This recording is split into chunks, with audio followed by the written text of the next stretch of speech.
Assalamualaikum warahmatullahi wabarakatuh. Perkenalkan, nama saya Muksan, NIM L0211811005, Program Studi Manajemen Sumber Daya Perairan, Fakultas Ilmu Kelautan dan Perikanan. Jadi, di sini saya akan menjelaskan materi mengenai genetika populasi.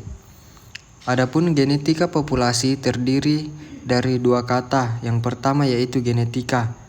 Genetika adalah cabang biologi yang mempelajari tentang pewarisan sifat pada organisme maupun suborganisme.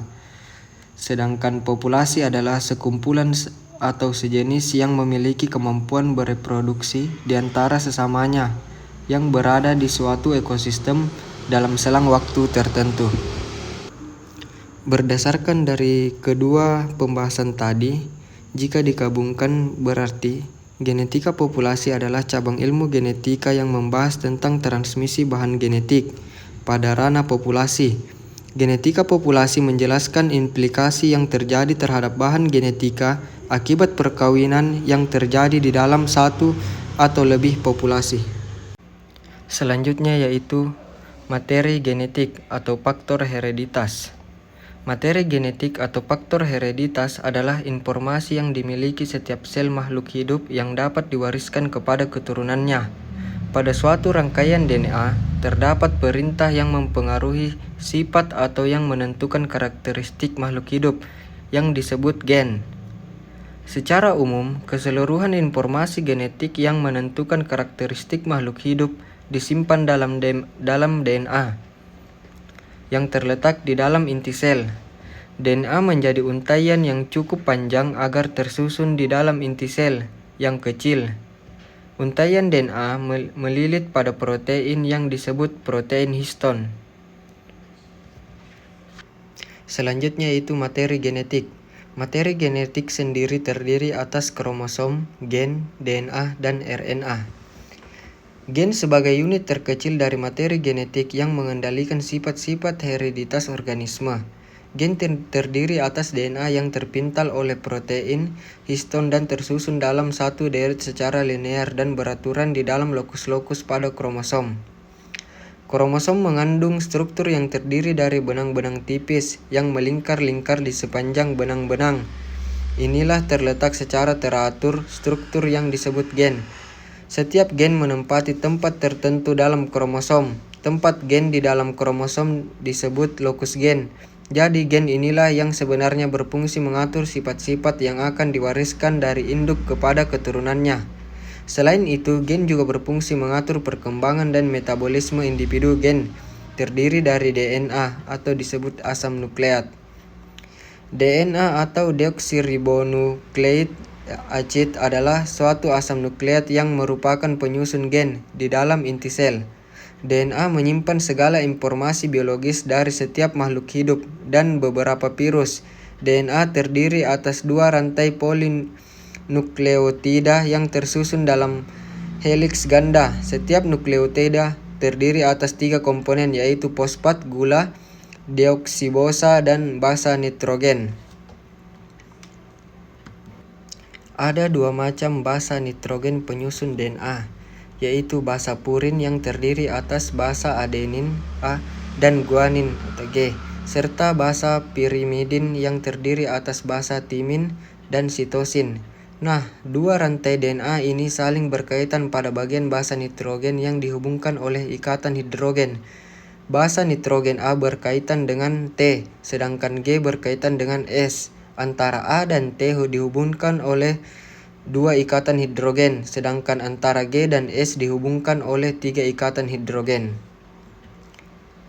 RNA atau ribonucleic acid adalah makromolekul polinukleotida berupa rantai tunggal atau ganda yang tidak berpilin.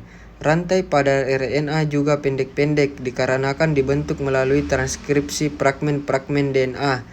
RNA banyak ditemukan di sitoplasma atau ribosom.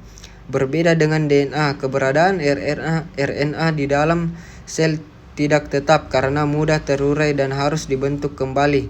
RNA tersusun dari banyak ribonukleotida peptida, di mana setiap ribonukleotida terdiri atas 3 komponen, yaitu fosfat, gula ribosom, dan basa nitrogen.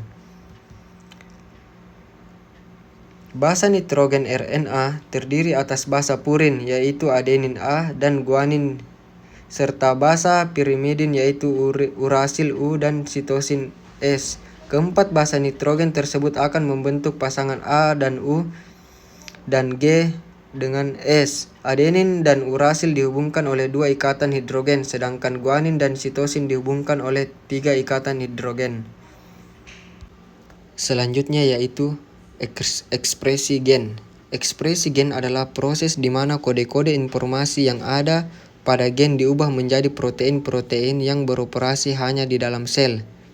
Ekspresi gen terdiri dari 2 tahap, yaitu transkripsi, yaitu adalah proses pembuatan salinan RN, dan yang kedua yaitu transplasi, proses sintesis polipeptida yang spesifik di dalam ribosom.